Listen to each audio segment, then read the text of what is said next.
Nagkaroon po kasi siya ng problema sa mattress.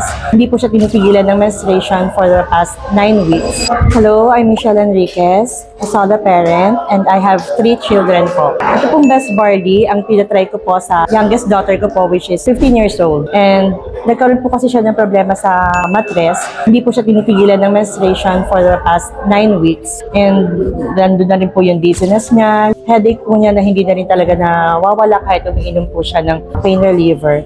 And then, pati schooling po niya is naapektuhan na rin po. Kaya po, minsan nag-invite sa akin na mag-attend po ng business forum. Ito po, sabi po nila na maganda daw po yung product. So, nag-decide po ako mag-attend. And then, ito na nga po, dito ko na po nalaman yung Best Barley.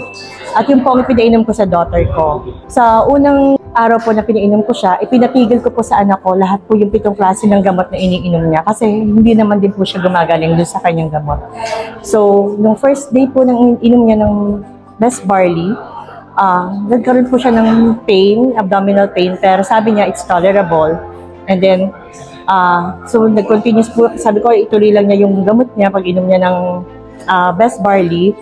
At yun po, ika-5th day po ng menstruation niya, kahit po hindi siya uminom ng pampatigil ng menstruation, tumigil po ng kusa ang kanyang menstruation. And then, pinadiretso ko lang po ang pag-inom niya every morning, 30 minutes before breakfast. Nagkukusa po siyang uminom dahil unang-una po, maganda po ang lasa ng ating Best Barley.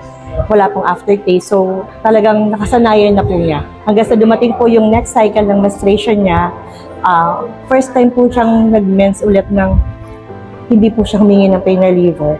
And then, pumasok din po siya sa school.